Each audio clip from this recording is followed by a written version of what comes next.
High, আমি আবারও আপনাদের কাছে চলে এলাম জলি। তো আবারও একটা নিরামিষ রেসিপি নিয়ে এলাম। সামনেই দুর্গাপুজো, তো আপনাদের জন্য আমি নিরামিষই একটা আলুর দমের রেসিপি নিয়ে এসেছি। তো দেখুন, আলুর দমটা খুব টেস্টিফুল হয়। তো এখানে আমি কড়াইতে সর্ষের তেল দিয়ে রান্নাটা করব। আলুগুলোকে একটা আলুকে দুভাগ করে নিয়েছি আর হলুদ দিয়ে ভালো করে ভেজে নিচ্ছি। তো এই আলুর দমটা একবার হলেও বাড়িতে করে খাবেন। এখানে আদা আর কাঁচা লঙ্কা আমি বেটে নিচ্ছি, মগজদানা আর কাজু আমি ভিজিয়ে রাখছি, পরে বাটবো। আর এখানে দেখুন আলুগুলোকে ঠিক এইভাবে আমি ভেজে নিচ্ছি। তো আলুগুলোকে ভালো করে লাল করে ভেজে নিতে হবে। তো এটা আমি একটা মানে যে বিয়ে বাড়িতে যে রান্না করে ক্যাটারা, তার কাছে শিখেছি। এখানে দুটো তেজপাতা আর জিরে আর এলাচ, লবঙ্গ, দালচিনি আমি ফোড়নে দিয়ে দিলাম। আর দিয়ে ভালো করে এটাকে আমি 2-3 মিনিট রেখে 2-3 সেকেন্ড রেখে তারপরে আমি আদা, কাঁচা লঙ্কা আর টমেটোটা দিয়ে দিলাম। দিয়ে ভালো করে আমি কষিয়ে নিচ্ছি। তো এখানে আমি লঙ্কা গুঁড়োটা দিলাম, তো ওইটা দেখাতে পারলাম না। এখানে দেখুন জিরে গুঁড়ো, ধনে গুঁড়ো আর নুন, আর আমি এখানে সব রকম মশলা দিয়ে দিচ্ছি। আর হলুদ দিয়ে দিলাম, দিয়ে ভালো করে মশলাটাকে আমি কষিয়ে নিচ্ছি। তো 1 চামচ করেই আমি দিয়েছি আমার আন্দাজ অনুযায়ী, আপনারা আপনাদের আন্দাজ অনুযায়ী দেবেন। আর এখানে আমি একটা শাহি গরম মশলা নিয়েছিলাম, তার মধ্যে একটুখানি শাহি গরম মশলা আমি দিয়েছি অর্ধেক। তো দিয়ে ভালো করে আমি কষিয়ে নিচ্ছি। ওই যে আপনাদের দেখালাম চাল, মগজ, কাজু, পোস্ত বাটাটাও আমি দিয়ে দিলাম, দিয়ে ভালো করে কষিয়ে নিচ্ছি। আর নেবার পরে দেখুন কষানো হয়ে যাওয়ার পরে তারপরে আবার টক দইটা আমি দিয়ে দিলাম। টক দই দিয়ে ভালো করে আমি কষিয়ে নিলাম। কষিয়ে নেবার পরে তারপরে একদম শুকনো করে যতক্ষণ না তেল ছাড়বে ততক্ষণ আমি ভালো করে কষিয়ে নেবার পরে আমি এখানে আলুটা দিয়ে দিলাম। আলুটা দিয়ে ভালো করে আমি নাড়াচাড়া করে, আলুটা দেওয়ার পরে আমি বেশিক্ষণ কষবো না, কেন কি আমি এরপরে জল দিয়ে দেবো। আর চিনিটা আমি দিতে পারিনি, সেই জন্য এখন আমার চিনিটা মনে পড়লো, চিনিটা এখন দিলাম।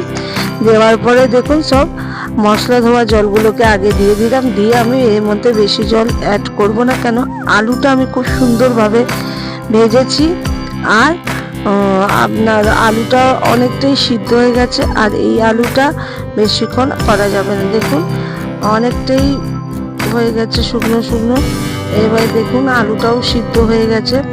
এই আলুর দমটা একবার হলেও বাড়িতে বানিয়ে খেয়ে দেখবেন। ওপর দিয়ে ধনেপাতা দিয়ে দিলাম, ধনেপাতা দিয়ে নামিয়ে রেখে দিয়ে কড়াইতে সর্ষের তেল আর হাফ চামচ সর্ষে, কারি পাতা আর এখানে কাসুরি মেথি আমি ফোড়নে দিয়ে ওপরে আলুর দমের ওপরে দেবেন। রান্নার আলুর দমের আসল খাওয়া হচ্ছে এইটাই, মেন তড়কা।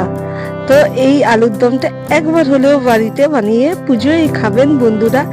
আপনার বাড়িতে কোনো আত্মীয় স্বজন কেউ আসলে এই আলুর দমটা খেয়ে আপনার প্রশংসা করবে, আমি কথা দিয়ে আপনাদেরকে বলছি। তা আপনারাও একবার হলেও বাড়িতে বানান, কেন আমার হাতে এই আলুর দমগুলো যারা যারা খায় তারাই বলে খুবই সুন্দর হয়েছে জলি, তোমার এই রান্নাটা আমার খুবই ভালো লাগে।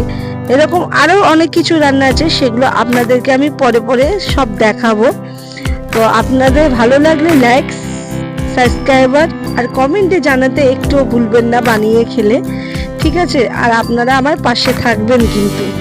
তো দেখুন, আর আপনাদেরকে আমি পরোটাও করা দেখাচ্ছি। অনেকের রুটি পরোটা শক্ত হয়ে যায়, বলে ঠান্ডা জলে মাখলে হয়ে যায়। না, কিচ্ছু হয় না, আটাটাকে ভালো করে মাখতে হয়। এখানে দেখুন আমি এখানে 500 গ্রাম আটা নিয়েছি, মানে আটা ময়দা নিয়েই করছি। 100 ময়দা আছে আর 400 আটা আছে।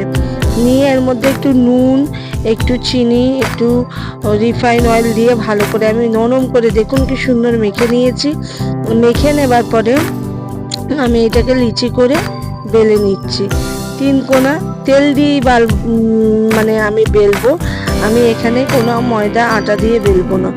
তেল দিয়ে দেখুন খুব সুন্দর বেলা হয়। আমার জায়গাটা ছোট বলে সেই জন্য একটু অসুবিধা হচ্ছে, তবু আমি সেটাই আপনাদের কাছে তুলে ধরছি। তো আপনারা কিছু মনে করবেন না বন্ধুরা, আপনারা কিন্তু আমার পাশে থাকবেন। দেখুন আমার যেটুকুনি জায়গার মধ্যে সম্ভব আমি সেইটুকুনি জায়গার মধ্যেই করে দেখাই আপনাদেরকে। তো জানি না ভবিষ্যতে কি হবে, তো আপাতত যেটুকুনি পারি সেইটুকুনি আপনাদেরকে আমি তুলে ধরে দেখাই। তো দেখুন আমি পরোটাগুলো কি সুন্দর মতো বেলে নিলাম, বেলে নিয়ে তাওয়াতে দিয়ে দেখুন এপিট ওপিট করে তেল দিয়ে আমি শিখেও নিচ্ছি আস্তে আস্তে। আবারও একটা আমি আপনাদেরকে করে দেখাচ্ছি। লিচি কেটে নিলাম, লিচি কেটে নিয়ে বেলাটা খুবই সহজ, আস্তে ধীরে ধৈর্য ধরে করবেন, তো আপনারাও পারবেন বন্ধুরা। অনেকে পারে না, অনেকে বলে আমরা পারি না। আমার অনেক চেনাশোনা, তো বলি তো তারা জানি না কতটা শোনে না শোনে, কিন্তু খুব সুন্দরই হয়। তা আপনারাও একবার বাড়িতে ট্রাই করবেন। আর সামনে ষষ্ঠী অষ্টমী বা বাড়িতে কোনো বয়স্ক মানুষ থাকলে যারা মাছ মাংস খায় না, যেমনি আমার দিদারা খেত না, মাছ মাংস ডিম এইসব খেতই না, এইসব নিরামিষি জিনিস খেত। তো ও এইরকম মানুষ থাকলে, বয়স্ক মানুষ থাকলে ওনাদেরকে এইভাবে বানিয়ে দিতে পারেন। খুব একটা টেস্টিফুল রান্না। তো এই রান্নাটা আমি করেছিলাম, তো আমাদের বাড়িতে তো একদম সবাই চেটে পুটে খেয়েছে। তো দেখুন আমার লাস্ট ফিনিশিং দোকান থেকে রসগোল্লা কিনে নিয়ে এসেছিলাম। তো দেখুন নরম কতটা সফট, কতটা নরম হয়েছে বন্ধুরা, বলে বোঝাতে পারবো না। পুরো মাখনের মতো ছিঁড়ে যাচ্ছে দেখুন, পুরো একদম নরমের মতো তুলতুলে। যদি ভালো লেগে থাকে তাহলে লাইক শেয়ার সাবস্ক্রাইবার করবেন। সবাই ভালো থাকবেন, সুস্থ থাকবেন আর আমার পাশে থাকবেন। নমস্কার।